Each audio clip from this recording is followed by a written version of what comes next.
If you're anything like I was, you've got a pedal board full of mismatched patch cables that are a little spotty from gig to another. You're always hunting for one that's going bad. They don't fit. You can't squeeze enough pedals on your pedal board.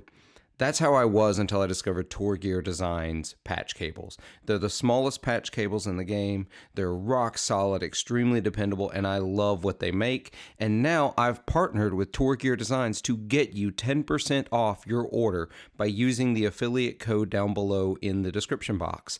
You can get 10% off using code 40WATT, 40WATT, but this deal gets even better. For my Patreon supporters, you actually are eligible for 20% off. You have to register with the same email address you use on Patreon and message the company, say you're one of my Patreon supporters, and you can get 20% off your order with Tour Gear Designs, the best patch cables in the game. This podcast is made possible in part through a partnership with TrueFire. TrueFire is the most comprehensive guitar learning experience on the internet, with over 51,000 guitar lessons from the best educators in the world. It makes TrueFire the #1 most trusted music education resource for guitar players. We as guitar players sometimes get fixated on the gear that we play, and we neglect the skill level that we play. And many of us have a hard time finding instructors locally. TrueFire bridges that gap. You can find my affiliate link below to get 40% off with my code 40WATT of your first purchase through TrueFire. Learn, practice, play, TrueFire. This podcast is made possible by the support of many wonderful people over on Patreon. If you would like to support this show and help make sure it keeps going, you can go over to patreon.com/40WattPodcast, where for as little as $3 a month, you can help make sure this show keeps happening. Thank you for all of your support. Ladies and gentlemen, welcome back to this week's 40 Watt Podcast episode. My name is Philip. I am your host. You have already heard at the top of the episode a bunch of things about how you can support the podcast and keep this going. I'm going to run this list down real quick here at the beginning because I got a couple of new names added to it, and thank all of my Patreon supporters who help make this show happen. Not just help, they pretty much make this show happen. They could give me scripts and I'd read them at this point. I appreciate all of your support. So I'm going to thank you all by name. Now, this is going to sound like a brag, but this list is getting a little long. I'm not sure how much longer I can keep doing this whole reading names off at the top of the episode. I'm going to do it for as long as I can, but all right, let's get this off. Got a couple of names here, and I'm going to butcher this one. First, we have Henry Klubakowski. I hope I got that right. Have Brian May. He told me I have to say not that Brian May. Heinrich Nordvang of Nordvang Custom Pedals, Tony DeGraw, Steve Rao of the 60 Cycle Hum Podcast, Andrew Bimson, Abe Matthews, Jordan Glash, Duncan Watson, Andy Johns, David Evangelista of the Guitar Dads Podcast, Blake Jefferson, Nick Call, Andrew Hensley, Alan Gresham, Dan Pilver of Lewitt Audio, Scott Hamilton of the Effects Loop Podcast, Andy Koning, Jim Burns, Tom Kelly, Heath Batt, Ben Fair of Electromotive Sound Company, Rick Calhoun of Honey Picks, Jeffrey Walks, and Kyle Harris. Thank you all for your support each and every month. You're pouring your hard-earned dollars into this for reasons I don't understand, but I thank you for it. So moving on, y'all, that's the self-shill moment. Go over to patreon.com/40wattpodcast, and you too can support the show and have me read your name at the top of the episode, at least for now. So this week I've got a guest that I've wanted to have on for a while. We've talked about getting this done for a little while, but we're all busy. We're all doing other things. I'm doing other things that are not making podcasts. Your other thing is doing other podcasts. So we've got Jason Verlinde of the Fretboard Journal and the slew of podcasts and publications and events like the Fretboard Summit that come out from that. Yeah, at this point, I think more people probably know me from the podcast than the magazine, but the magazine is holding strong. So, yeah. Oh, well, we're definitely going to get into that because I've talked to you about that already. And you know this in publishing, the fact that you have a magazine that's still going strong. All of my favorite magazines either don't exist anymore, have gone to some online iteration only, or they've completely shifted away from what it was they were doing to survive. Totally. Yeah, so we're going to talk about that, but first, we're going to talk about, so this is the normal thing, because I genuinely don't know. I did come to you through podcasting. Sure. I found Truth About Vintage Amps first, and then went backwards into Fretboard Journal and all the other stuff that's going on. But let's go back even further. How'd you even get into guitar and this crazy world that you're in at this point? Oh man, so I've always been a music nerd, and I started playing guitar in high school, college.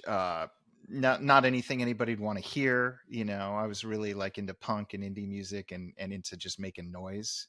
Yeah. And so it wasn't until I moved up to Seattle, I ended up working for this little company called Amazon. It was Oh, man. 1998, and they were just a bookstore, and they were just about to start selling CDs, and they hired a bunch of really cool, eclectic people from record labels and people who worked for alt weeklies and people who wrote about music. And the goal was to basically create a music store, a CD store, like within a couple of months' time. Okay. This was back in the old days when like they actually had editorial reviews and like editorial staff who made lists of cool jazz CDs for the month and that kind of stuff. Sent out newsletters, all that stuff that it's all now AI and automation. But back in the day, humans did a lot of that stuff. And I was one of those humans. And it was when I was there that I actually kind of got the guitar bug. And I've always had the design bug. And I'd look at guitar magazines on the racks. I've always been into magazines in general, whether they're about skiing or outdoorsy stuff, or just like the New Yorker, or, Vanity Fair back in the day was really cool. I'd look at these guitar magazines and go like, wow, none of these speak to me at all. They all have their topics and their niches, and they've all done well for themselves doing whatever they do. But I was always kind of like, this isn't really speaking to me. It's not the music that I love. Right. I've never been wealthy enough to really afford the guitars that I want, but I also knew that, guitar making, even at a mid-level is like a real art. And most of the magazines weren't showcasing that at the time. And so I'd look at the magazine rack and go, well, geez, there's this like beautiful magazine for surfing called the Surfer's Journal. Like, why isn't there a guitar version of that? And I ended up reaching out to those people. They're still in business. They're flourishing, and said like, hey, can I come work for you for a couple of weeks? I'll take a leave of absence from my job and learn the inner workings of putting out a high-end magazine. And they told me, you can come for a day, which is probably the same response I'd give to somebody that came to me right now. But, I went for a day, and it was really impactful. And I got to see their little place in San Clemente and, see how they store their magazines and kind of how they produce their thing. And that was sort of the genesis for the Fretboard Journal. I'd already been writing about gear a little bit. I'd started, once you get the gear bug, when you have to interview bands, it opens up a whole nother universe. Now everybody takes it for granted. We've all got guitar podcasts, but back in the day, to interview a band, if you weren't working for Guitar Player or something, you would talk to them about their new record, or maybe like, oh, you used a new drummer, or, but you never really got into the weeds. Now everybody gets into the weeds pretty hardcore. But I remember, working for Amazon in the 90s and the early 2000s. I lasted there till 2005. That's when I reached out to the Surfer's Journal people. And I remember, it opened up new doors to ask bands about like, well, why'd you use that guitar? And to the average Joe reading, who's not a guitarist or gearhead, that stuff would be really boring. But for a band, bands love talking about their gear, as like it's what we all do. Yeah, absolutely. And I find that we're in the weird world we're in now. Even non-players like know a little bit about gear at this point. It's real weird. It's like not just my wife, but it's like my friends who listen to music. Yeah. They recognize guitars, and sometimes they recognize amps, or they'll notice they'll at least notice there are pedals on a pedal board, even if they only know that they think there's like one type of pedal, whatever. Yeah. But it's like, I feel like it's much more in the whole like musical zeitgeist gear than it was before. It was like mysterious before. Oh yeah. I mean, I'm sounding like such a geezer. I'm so embarrassed. But like, even just the level of high definition videos on YouTube you can now find. Like my wife, who knows nothing about gear but knows all the people in my orbit, was like watching a Brandy Carlisle video and will be like, oh, they're playing a Collings, and it's like, yeah, and like back in the old days, you wouldn't even see the headstock that well, it'd be like grainy. Yeah, yeah. Be like they're playing a Strat style object. It could be a Strat. It could not be. I don't know. Yeah. Yeah, because we see that. I don't know. I almost went down. It was weird. My brain. I had like a quick ADHD flash of we should talk about aliens and why there's only grainy video of aliens. But I was like, I am not the tone mob, so we're not going to go down that right Okay. now. Anyway. Okay. But yeah, it was, and even I was a magazine reader in the 90s as a teenager, and then in the 2000s I got really into guitar magazines. I had a subscription Yep. to, like, I had Guitar Player coming. Guitar Player was my favorite because Sure. it was the closest to the music I listened to. Like you, I didn't really see the music I was into being talked about in magazines, especially in like the early 2000s. You were getting a lot of uh listeners, y'all are gonna have to help me genreify this. That there was some of the pop rock stuff, but there were these, like, post, I don't know, they're like the alternative rock movement, and then it got called something else, and they split it up into like four more genres. I don't know all of them. I'm just gonna Yeah. call it all alternative rock. Yeah. There was that alternative rock movement, and I was not into that at all. I was into singer songwriters, and I was into blues, and I was into Americana.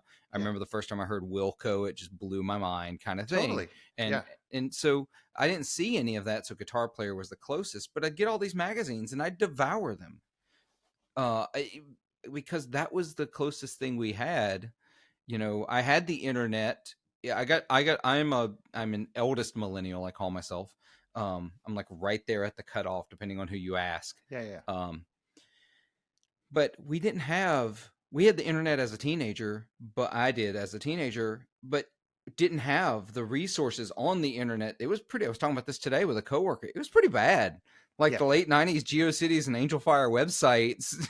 But there were wasn't great little information. pockets of like brilliance, There were Yeah. these little sites, and some of them I miss. So, like, I can't name them. I don't remember the URL. The URL is probably like 80 characters long. Right. But yeah, I mean, I got into, I remember kind of getting into acoustic music probably through Elliott Smith, which then turned me on to Nick Drake. Like, I probably found a reference for that. And for the longest time, I was obsessed with the musician John Bryan, who was playing shows at Largo. He was on the I Heart Huckabee soundtrack. He did a bunch of Eternal Sunshine and Spotless Mind. Like, he was a soundtrack composer, but also put out a brilliant singer-songwriter record. And I remember there was a site that doesn't exist anymore that had the tab for like his one record. This one record just got released last year. It's like was out of print, was worth gobs of money. It never has been on the streaming platforms. But I just remember there was a website that had not only like the tab for his songs, but all these bootleg downloads of like every performance he did at Largo in LA. Oh. And like all that stuff has disappeared, despite the fact that you can find anything and everything else on the internet. There's stuff like that was just somebody's passion project and now has completely disappeared. And it's kind of sad. You sort of hope that archive.org or some site like that maybe still it has exists. it. Just maybe it's somewhere, because it's backed up on someone's 100th power redundant server somewhere where they back things up. Totally. But who knows? Somebody's going to discover it on a floppy disk at some point. I don't play with the internet Wayback Machine enough, but I should. There was a restaurant in Seattle in the late 90s that made this insanely good tofu scramble. And the recipe existed online for a long time, and I could just go to the browser and replicate it, and then it disappeared. And there you go. I need the Wayback for that. This argument is exactly the same reason I explain to people. I'm not a big movie watcher. I like movies, but Sure. I don't sit still well for movies, so it just doesn't really work for me. I need something that engages me a little more. In my adult life, I've discovered that's ADHD. That's what's kept me from being able to do that. But my wife loves movies, Sure. and but I still have tons of DVDs. I still have some VHSs too, by the way. Just because I haven't picked up a DVD copy of those yet, if they exist. But and I have a massive CD collection, and I'm regrowing a vinyl collection. Some people are like, well, why? You can stream everything. And then every time we talk about something like this, where, oh, look, that movie got taken off of Netflix, so now you can't watch it if you wanted to, or that TV series is gone, or hey, one of the ones I really point to, just because my 90s kid loved Garth Brooks a lot, probably more than I should have. Sure. I learned to sing and play guitar by singing Garth Brooks songs. Nice. Garth Brooks is not on Spotify.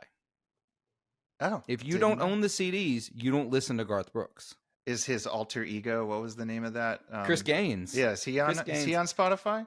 I know he is not. Okay. The only things of Garth that are on Spotify are appearances on other people's albums who are on Spotify. Wow. Yeah, Taylor Swift famously stayed off of Spotify for a long time because of the amount of money they were paying our artists. The year that 1989 came out, I think, if I remember correctly, it was the only album that went platinum that year because it was not available on streaming. That's wild. Yeah, it's the only album. Liner notes are still, some liner notes are rad, and that information cannot be found by Googling it.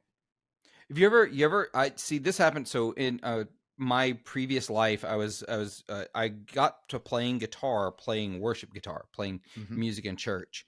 Not the way we played now. Like, I played in a couple of modern worship bands, and that is just U2 and Coldplay with different lyrics. Okay. But no, like just, strumming acoustic guitars and maybe a djembe. That was the thing in the late 90s. But I remember getting these albums by these contemporary Christian artists, and in the liner notes, they'd have the chords so that you could play the song. Perfect. Yeah, it was real cool. Liner notes are way underrated, and they need to come back in some way, shape, or form. I don't know how you do it. Maybe it's a PDF download.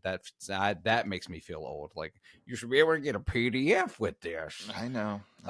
Yeah, I know.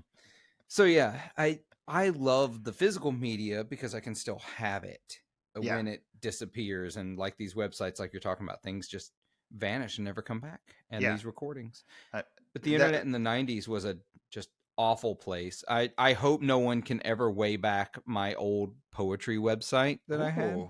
We won't talk about that. Okay. That should be a Patreon bonus. Oh my gosh, no. Please no. No one should be subjected to 19-year-old Philip's poetry. The $1,000 tier gets my sonnets. There you go. Yeah. I'll have it printed and bound for you. But going back to journalism and getting into magazines and the disappearance of magazines, which I think is where we started down this rabbit hole. It was a weird place when you were working with Amazon, where they actually had stuff like that. I was actually writing in my late teens, early 20s. I was writing for this contemporary Christian music website. And I was also tabbing some things out for them, right? And that kind of stuff existed. There were like these weird little pockets of this stuff, but all those are gone. If it wasn't Ultimate Guitar, it's gone now. Yeah, pretty much. Yeah. So you get into this magazine writing in 2005, which is, I feel like that was the start of the decline of you started like when I feel like magazines started to go out. Oh no, I hope not. I hope there's not a ripple effect there. No. So 2005, my friend and at the time business partner, Michael Simmons, and I made a little 16-page mock-up that cost gobs of money to produce. Color of what this thing could look like, and we went to the NAMM show, and enough people were like, "Oh, I'll advertise in that." That the next thing we knew, we were committed to putting a magazine out, and the first issue of the Fretboard Journal came out, I think in November, December. We're always kind of bad with street dates. It came out November, December of 2005, and what I tell people now, because this comes up all the time, it's been going on for 18 years since I started this. Everyone's like, really? A print magazine?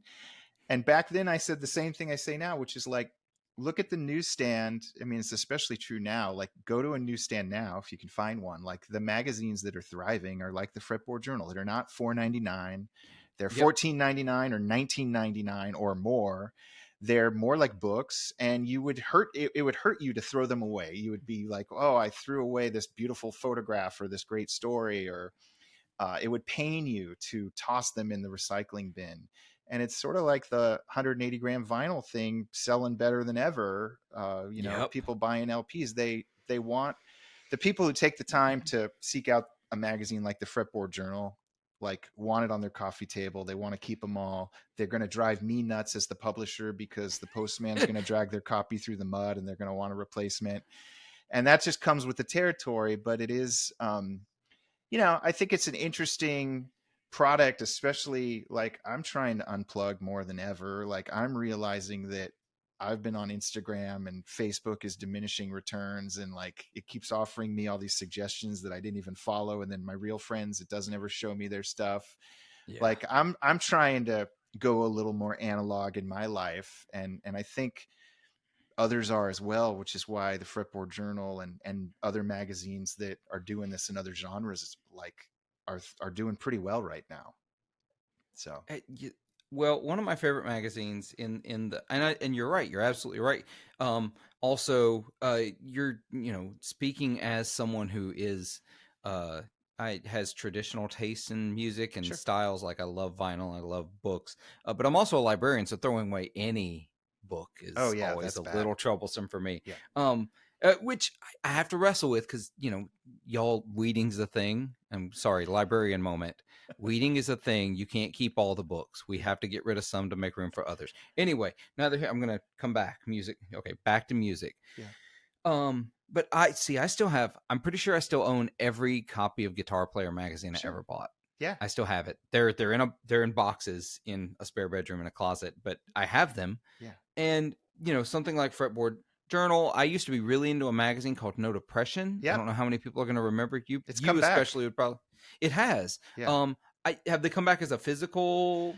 Yeah, it's come back as actually fun fact. Like we helped them make their first issue as a comeback. So I worked with Chris and the team over at Freshgrass to help produce their first issue and kind of get them up to speed. Because it was found that I don't know when it was officially begun, but that was like the Bible of alt country Americana. It was early country music, all the cool forms of country music, and it turned into an online community for a while after the print publication ceased. It was like one of those Ning communities, which I don't know if those are even still around anymore. I tried to get into it because I loved the magazine, but I just couldn't connect that way.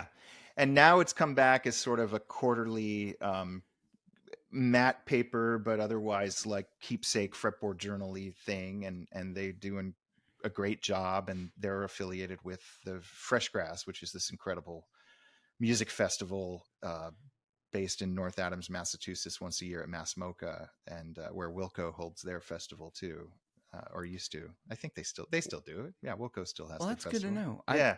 I didn't know they had come back, to be honest, because I'd fallen so far out of that loop. But, well, thank you for costing me money, a lot of us in the niche publishing world, we're discovering, as are a lot of pedal companies, that just going direct to consumer is the way to at least stay in business, if not make a tiny bit of profit. Because the minute you start sending any kind of magazine to a newsstand or a distributor and they take their cut, and now freight and shipping is like sky high, especially since COVID. So there's a lot of magazines and cool things happening that you just you would never see them. They don't show up at the 7-Eleven newsstand. They barely show up at the Barnes and Noble newsstand. Yeah. But they're out there. Yeah, and that's the cool thing is that they still exist. They are out there. And there's a part of me that hates that now direct to consumer is the model, because in a way it's like it hurts in some way for those newsstands, those bookstores that used to carry it. I think about the mom and pop bookstores. I'm not thinking about a Barnes and Noble or a Books A Million or even Amazon. Thinking more of like the smaller place where it was almost like a library where you just had to pay for the things. Like you'd walk in and that person you've always worked with at the desk. There was a shop in Memphis in particular I used to go to that was like this. I'd see the same person over and over. They got to know who I was. They'd know what I'd like. I'd Yep. walk in. They'd recommend the thing to me. And the same thing happens with music stores as pedal companies start to go direct to consumer. Now, Fender is going more direct to consumer. Like they just recently launched in their Paranormal series of Squire guitars. They lit where normally you see music stores get an exclusive color Mm-hmm. or finish, or Fender, if you order from the website, you have some exclusive finishes that you can get as opposed to the one it used to be through a music store. So I worry about the small music store there. Yeah, I mean it's so hard. I love a great guitar store, a great mom and pop guitar store, and we still Yeah. send a bunch of magazines. Frankly, you know, at a break-even proposition. We when you take into account freight and everything and postage, but we still service a whole bunch of like mom and pop guitar stores that want to carry the Fretboard Journal. If anyone out there has one and wants to carry it, we'll make it happen. But yeah, we've scaled. During COVID, especially, it was like, who's going to these Hudson News in the airports, or who's going to some of these bookstore chains? I wasn't, so we pulled back a little bit for a while there. But yeah, I mean, it's direct to consumer is also really cool in that I can't speak for Fender's motives, but like I know where my readers are. So if I want to have a Lexington, Kentucky Fretboard Journal meetup in 2024, I know where everybody who's bought a Fretboard Journal within 100 miles, I know where they live. I can reach Yeah. out to them. I got their email, which is a powerful thing that not every business has. That's the beauty of having a magazine. I know where all my readers live because they need to get my magazine. That's a really really good point. You I have mean, it actually cuts out some middleman on some marketing that you'd normally pay maybe a marketing agency to do that kind of research, or I guess you could do it so through the library we use Square readers sure. for any debit card or credit card transactions, and I can I get a report that at least of the credit card transactions they'll tell me who that is and where they are, and like by the way, I hope I'm not freaking any of you out. If you ever use a debit card or credit card, they have all your information. They do. Yeah. They know I don't who think you are. either They of know us where you live. are doing too much on the data mining compared to all the websites Right. we spend time on, all of us, on a daily basis. I don't think anybody out there has to worry. But it is just Right. one of those things of like, long before Facebook and Instagram had targeted audiences, like I know exactly where my audience is. And I know that how much they've given me over the years. I know, I don't know what guitars are in their collection, but I know where they live. Yeah. Yeah, that's really handy information for developing those kinds of things. So you talk about if you decided to have a gathering, that's like a perfect segue into another thing we're going to talk about. Because so y'all, this episode, as it comes out, just for future purposes, if you are watching or listening to this in the future, it is we're recording on August 2nd, 2023, and it's going to come out on August 3rd. So within 2.5, 3 weeks, Fretboard Summit will be occurring in Chicago, Yeah. which I'm super excited about. So that does mean, listeners, those of you that are listening as this episode comes out, you still have time to buy tickets to come. Hurry up, though. They're selling out. Yeah. So that was one of the things I was worried about. Like, I wanted to get the full pass, like the all day pass, and like it said limited to, and I was like, limited? What? Yeah. Dang it. Okay, I'm gonna get this now.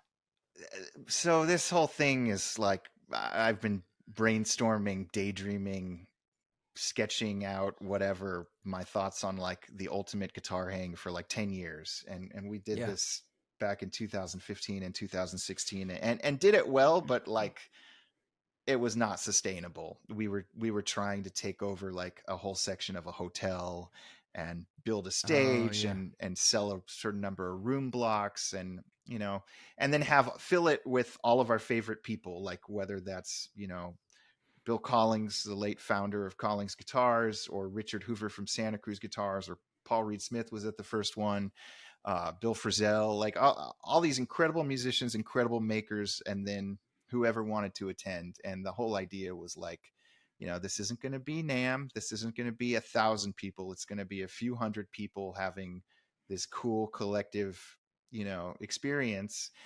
And like I said, those first two were rad and amazing, but not in any way, shape, or form profitable or sustainable. Yeah. And I just sort of was like, well, like a lot of my ideas, like pretty cool, but not necessarily the smartest move on the accounting front.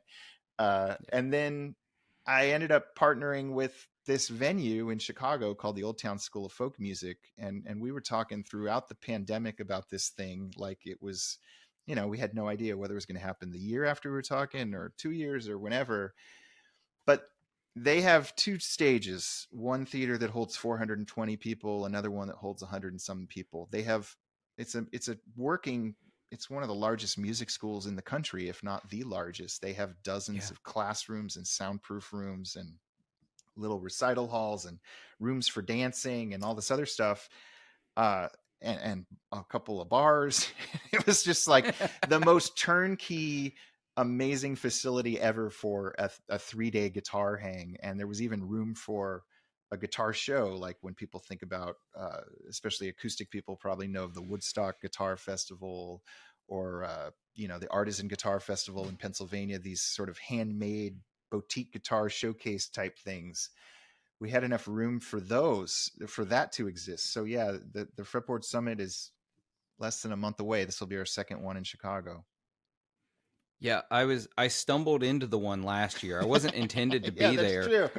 Yeah, I managed to stumble into it because my wife and I had booked a trip to Chicago to see Ariel Posen at Shuba's in Chicago, which was a great show. We were going to go actually hang out with Scott from the FX Loop podcast. We were going to go, dinner, hang out. We're going to be there a couple of days. I love Chicago. It's one of my favorite cities. It's one of my 3 favorite cities in the U.S. It's become mine too. Yeah. Yeah, I try to get there as often as I can. I was there just a few weeks ago, for a conference. But so we were up there, and we were going up there, and I had talked to Barry from Grez Guitars because I had just ordered and got a baritone Mendocino from him. Yeah, and we were just talking. Actually, I had not gotten it at that point, but I mentioned, "Oh, you're going to be in Chicago. I'm going to be in Chicago that same." It just happened to be the same weekend as the Ariel Posen show. And so I was like, awesome, we should go get coffee or something, just chat and hang out. He was like, well, they give me a +1 for my booth. Do you want me to just put you on the guest list? I was like, okay, yeah. So I had to talk my wife into letting me have a few hours away. Good. Because this was supposed to be a trip where we didn't let the entire thing be around guitar and music. Sure. Besides the show. And here I was about to go to Fretboard Summit to hang out, but it was super cool. I got to see, just a little bit. I got to see the exhibit hall, the guitar show part of it. Had a blast. Super pumped to come back. Yeah, I love it. I've never seen a gathering of so many acoustic guitars in one spot. Oh yeah, I mean we have plenty of those. We have a lot of electric builders and electric people this year as well. And my whole deal is, and I think you've mentioned this on one of your recent podcasts, like, I'm not really in guitar acquisition syndrome right now. I like what I have, and if something interesting exists or is inspiring, like I'll nerd out on that, but I'm not. I actually wanted to make a guitar show for people who maybe don't want to buy a guitar. Like, I know that sounds sacrilegious because the whole focus of every guitar show has been like new gear, tryout gear, demo gear.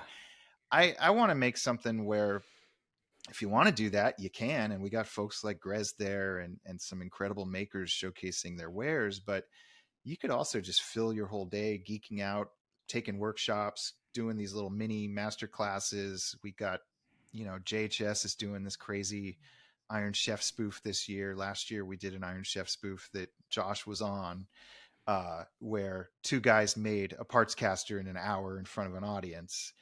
And that was one of my favorite, like, little moments, one of my favorite ideas. And then to see it come to life, just because it's like, it's just fun to watch, if you don't have to buy anything at the end, you can just enjoy it, and so that's the other kind of secret motive of the Fretboard Summit, is just to like create nonstop programming for 3 days, where even if you're totally jaded and burned out, even if you're trying to sell gear, you might get inspired to like go home and make some music or tinker with what you have.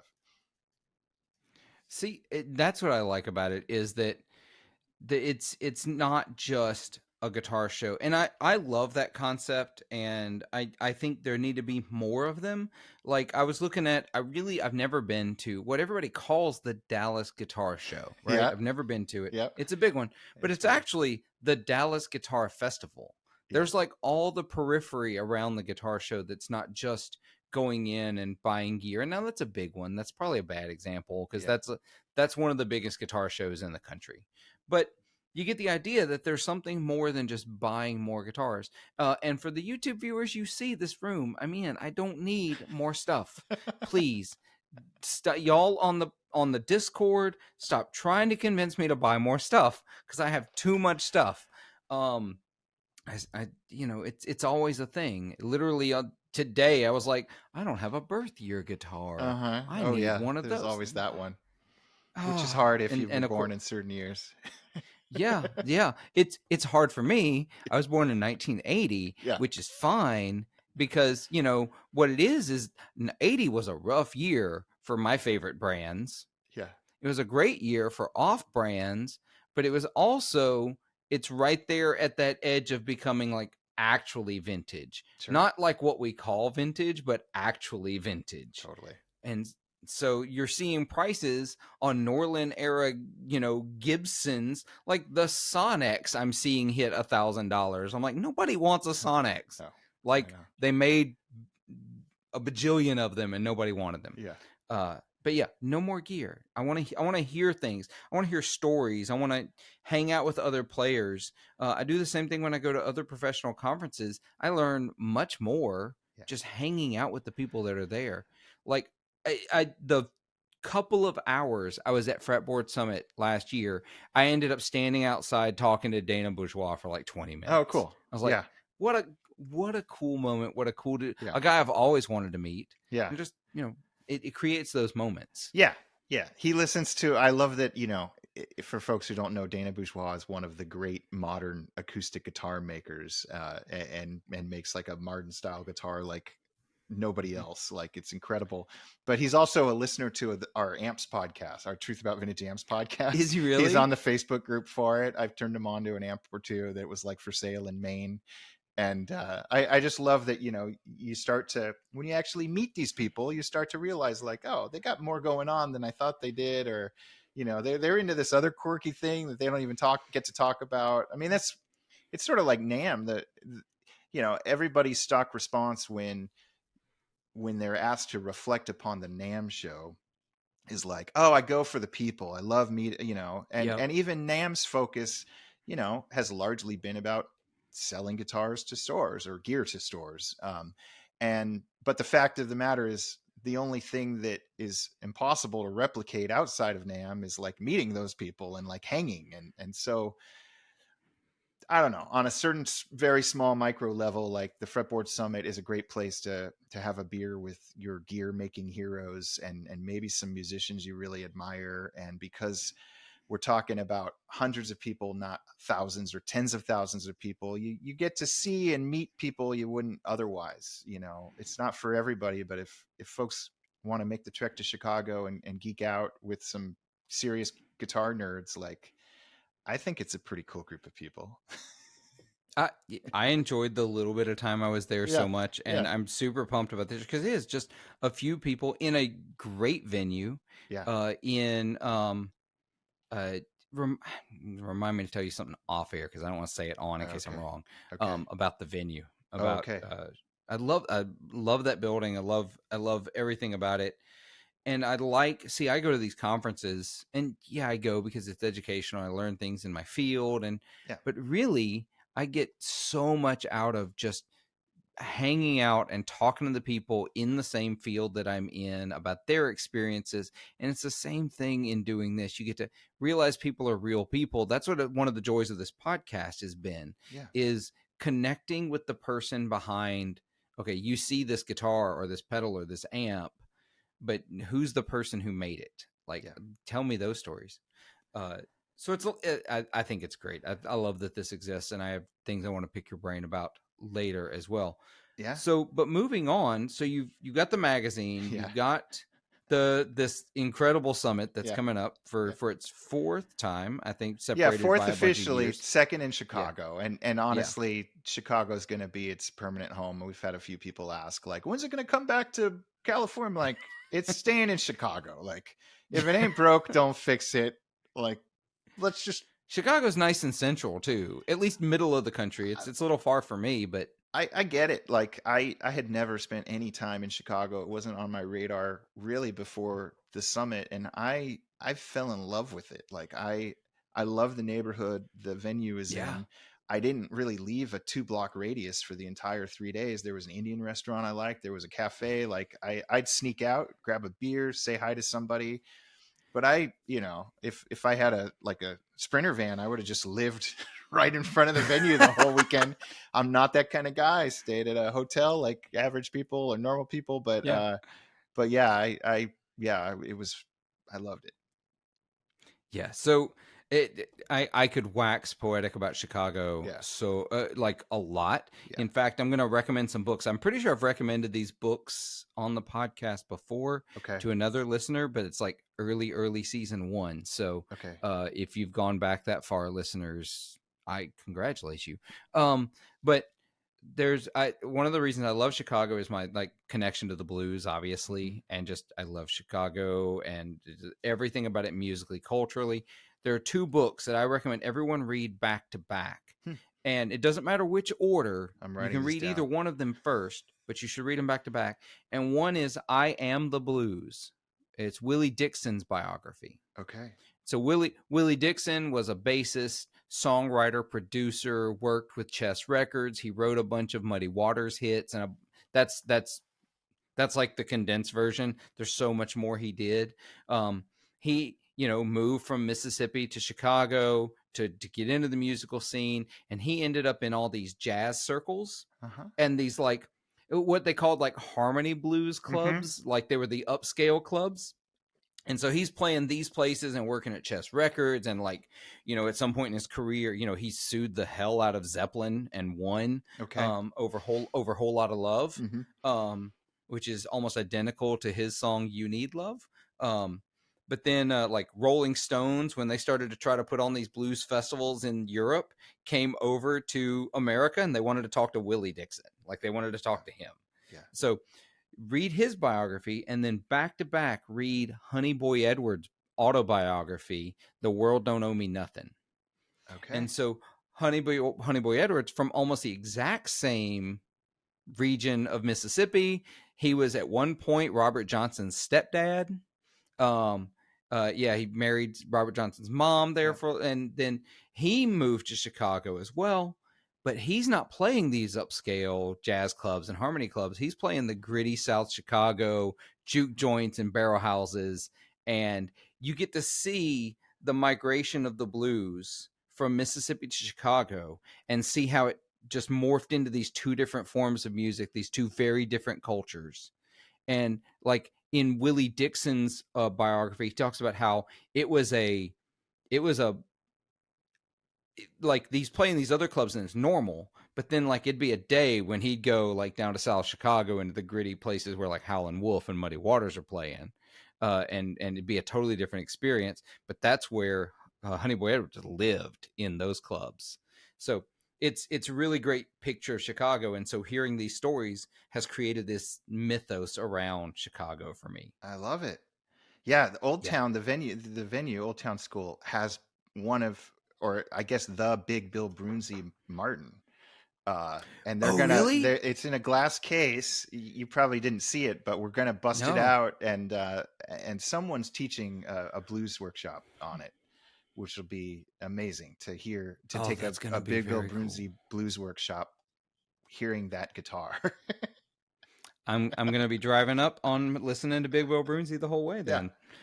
It's super cool, and I love that city. So before I just turn this into a Chicago Love podcast, so at some point your own podcasting came into this though. So a long time ago. So how far into this did you decide podcasting was a thing you wanted to add to what you were doing? Podcasting wasn't even a thing. Like it was. It was over 10 years ago, and I mean, I don't know when most like there were no guitar pod aside from ours, and I'm not tooting my own horn. I don't think any of the other guitarish podcasts from when we started are still going. Yeah. And I, our first 30 episodes were on this at the time very forward thinking software that was just not ready for it wasn't ready for usage. It was called like Gotcha. Blog Talk Radio, and it was basically Zoom. It was like you'd call in to an 800 number, and you could have up to like 6 or 8 callers and do a Zoom call. It wasn't visual, like it was all just Right. audio, but you could even like play a little intro music. Like it was a great idea that was just like 10 years ahead of its time. And we used that, I and the sound quality was atrocious, like the worst sound quality. And you didn't really have a whole lot of control, but we used that as just kind of a way to, again, this is probably 11, 12 years. I don't even know. Like it was a long time wow. ago. As a way to kind of like touch base with our contributors, like talk to them about what stories they're working on. We had some industry people as well. I think we had probably Bob Taylor on an early episode, and Richard Hoover of Santa Cruz Guitar Company. And we did that. And then eventually a couple years into it, we, got up with the times and eventually just recorded to Libsyn like a lot of podcasters do. But yeah, it was way before the wave of guitar podcasts. We were doing it, not necessarily on a weekly basis, but at least a couple times a month. Yeah. And now in the last 4 or 5 years, we've had a whole bunch of podcasts, like not only the Fretboard Journal podcast, but all these other ones. Yeah, because you've affiliated out. You've got the Fretboard Journal, of course, Truth About Vintage Amps, which is still, I think, of under the umbrella. Yep. There's Luthier on Luthier. Titles. Okay, that's what I thought it was, but I was like, that sounds wrong. No, but it's yeah, LOL abbreviated. Because it's such a laugh. Oh my right? gosh, I just got that. No, it's I don't know that was intentional. It just came up, but that's a acoustic builder Michael Bashkin out of Colorado interviewing his peers and heroes, and a lot of people I had never heard of that do fascinating work, and that comes out once a month. We tried a recording and mixing podcast that was kind of a spin-off of the Amp podcast. That's on hiatus right now.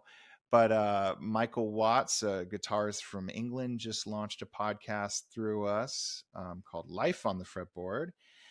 And we have, I think, 2 more podcasts coming. And I'm outsourcing a lot of this work. I just am the conduit where hopefully, I can tell people about potential listeners about it on the other shows. But the hosts do the bulk of the work. Bless them for doing that, because I don't have enough time. But yeah, the 2 or the 3 big ones, I guess, are the Fretboard Journal one that's been going on forever, 400 plus episodes.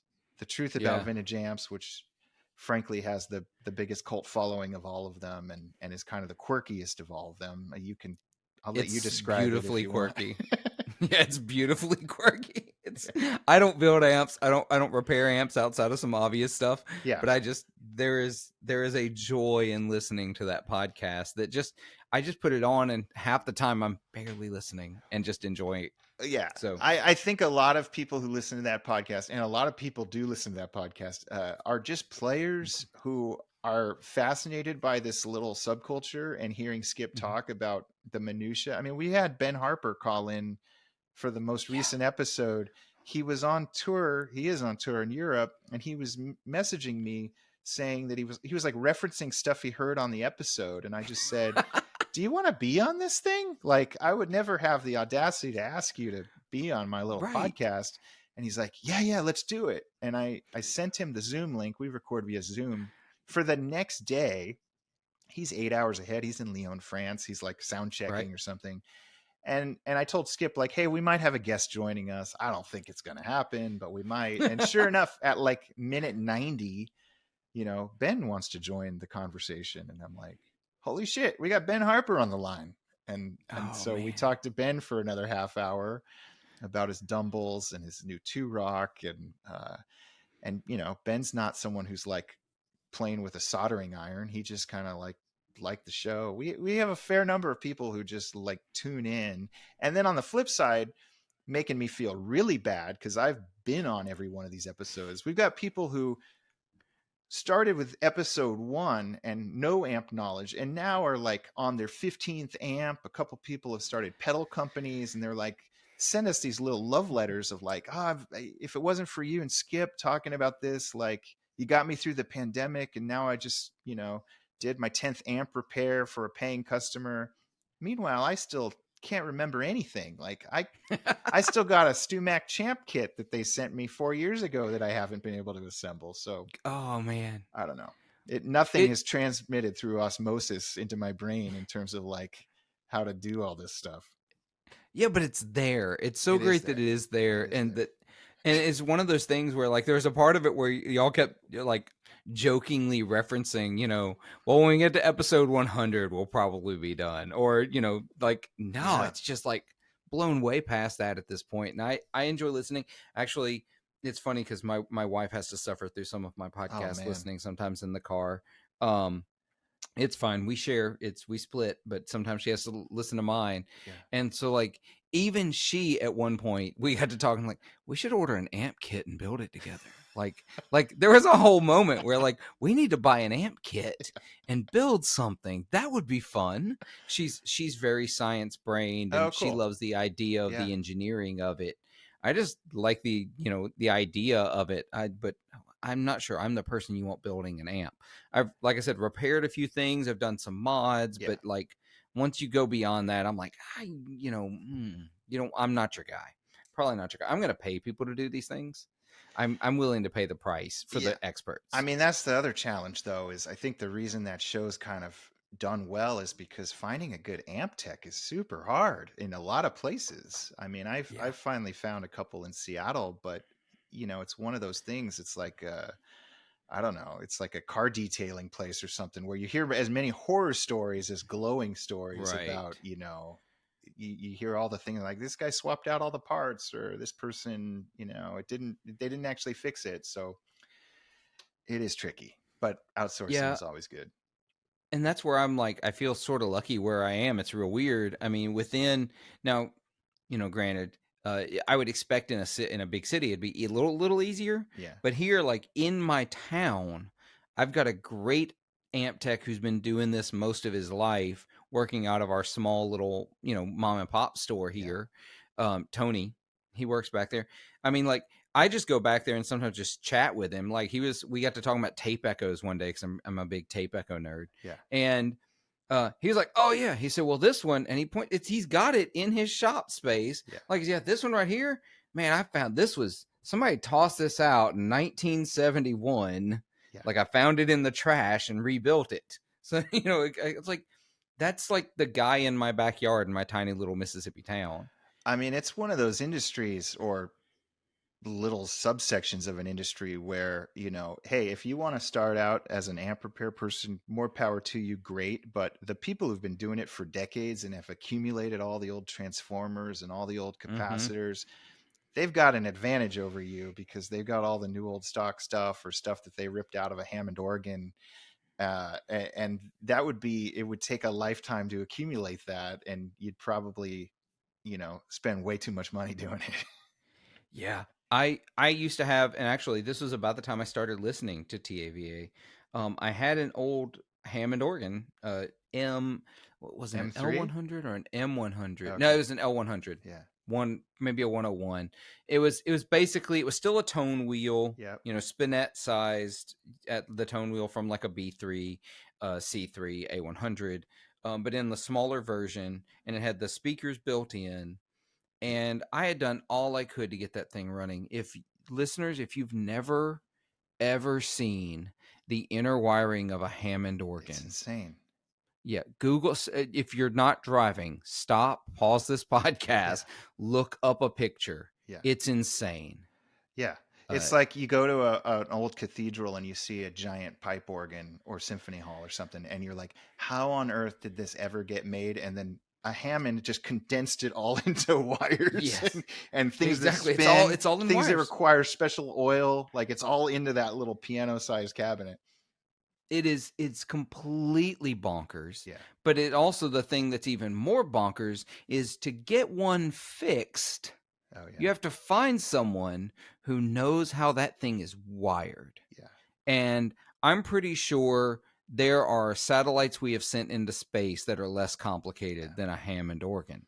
Sure. So, all that to say, when that L100 had finally, that people give away because they can't get them out of their, Totally. entry rooms in their house, I think I got that one for $50. When it finally died, and I was like, I'm not fixing this, I did pull the amp section and the preamp section with every intention of, rebuilding this into a working guitar amp. I think that's how I got into TAVA, because I was looking for resources and I discovered the podcast. And it took me about 3 episodes before I was like, you know what? I'm not doing this. This is going to go on Reverb. And I sold it on Reverb to somebody else who wanted to do that same kind of project. Yeah. But I've listened to the podcast ever since, just because it's fun. Thank you. Yeah. Yeah. We try to make it fun. It's the nerdiest podcast topic imaginable, fixing tube amplifiers. Yeah. But even Skip, the guru who's on the show, who's like really the star of the show, I'm like the Ed McMahon or the Andy Richter. I'm like the sidekick. Even Skip will call out, like, sometimes we get these questions or voice memos sent to us and he'll be like, God, this is boring. Like, can we get a life? Because but it's fun. It somehow it turns into a cool 90-minute episode. I don't know. It always works out. Yeah. I love, to bring it all encompassing here as we get really close to the end of the main episode before we go over to Patreon and I spring a question on you.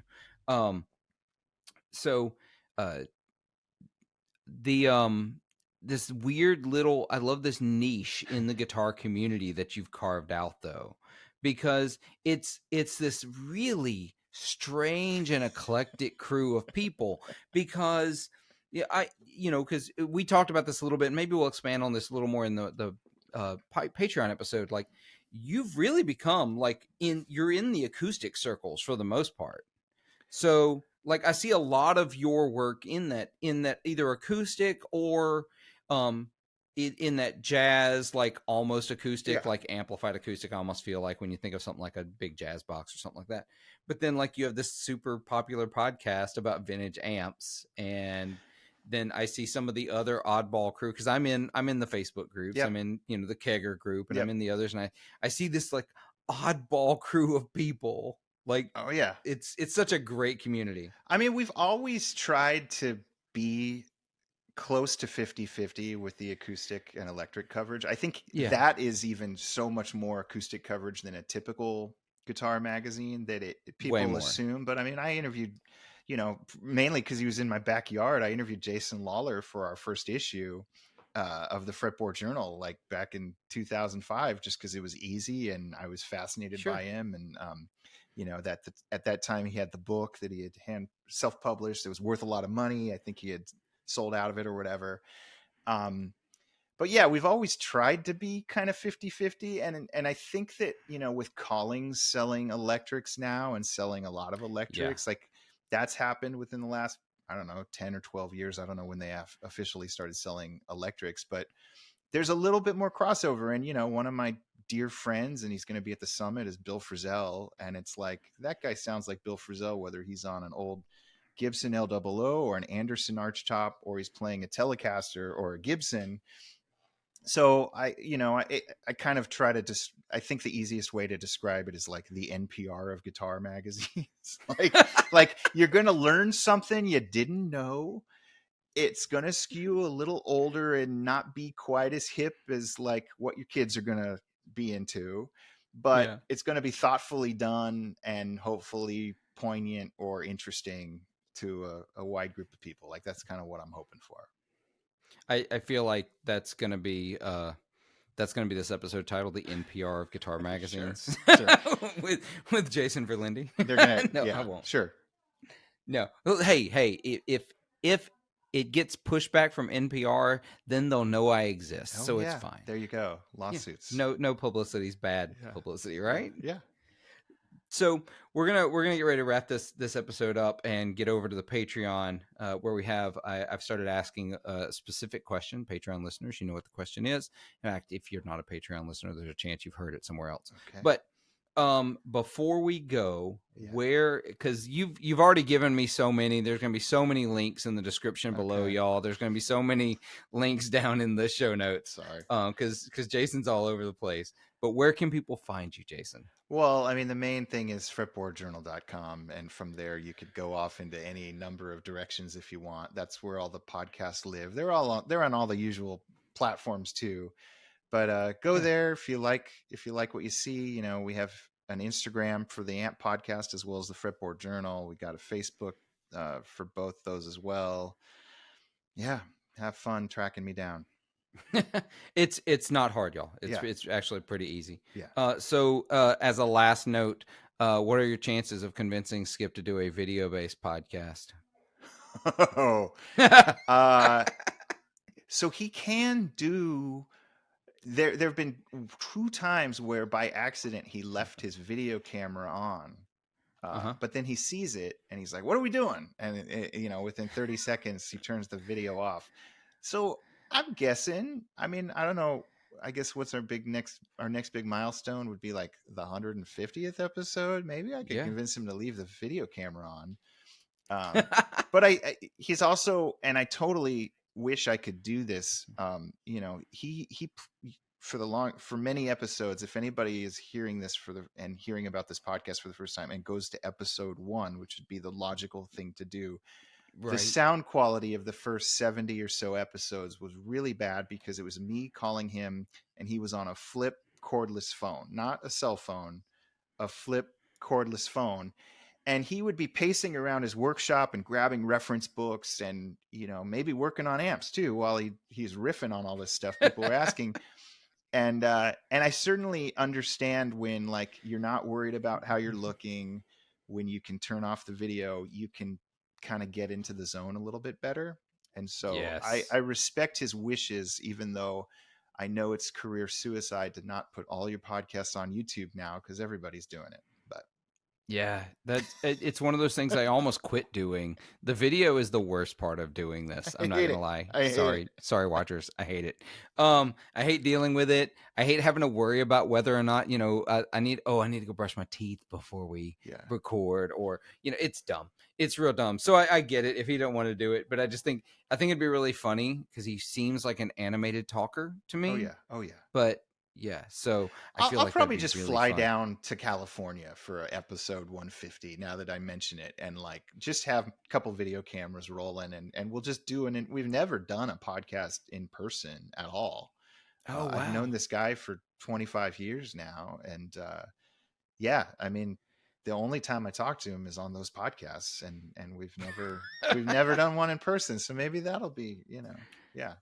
Or if, maybe if there's a 2024 Fretboard Summit, drag him over there. There will be, and there is a vintage amps room at this year's Fretboard Summit. One of our listeners is bringing a U-Haul of like rare, cool PAs, Soundmasters, Mascos, some vintage Fenders, a lot of the like weird esoteric converted PAs and Filmo sound type things that you hear about on the show. He's bringing a bunch of those. And I did order a cardboard cutout of Skip because Skip isn't going to be at Chicago this year. So people can take a selfie with a 2-dimensional Skip Simmons if they want to hang out in that room and nerd out. Yeah, I did see it today on your Facebook. So it's great. It's absolutely great. Yeah. All right, y'all. So all the links are below. Make sure you click below. I'm going to actually put a link below, and I'm never going to go back and remove it once it's over. So if you're listening to this podcast years from now, even months from now, there's a link that it's not going to be any good to you. It's going to be the link to attend Fretboard Summit. But it's going to be every year. I'm told that it's going to be. I'm told from the people in Chicago they've blocked it out for the next 3 years at least. And that's awesome. Amazed. Well, the link below will be for this year's. Yeah. So, as in 2023's. If this is after 2023, you're watching this or hearing this, go look for the up-to-date link because I don't have the time to go back and fix old links in episodes. None of us do. Nobody has that kind of time. No. So, But I appreciate all of you that have hung out with us this long and listened to this episode. And I hope that you are living your best guitar life. Hope you're going to come to Fretboard Summit. I'm going to be there if you want to come say hi. Maybe I'll just, ask you questions and put you in the next episode of the podcast. We're going to have I don't know what I'm going to do. Podcasters. Road is hooking us up with a room for content creators to just grab someone and interview them, which is super cool.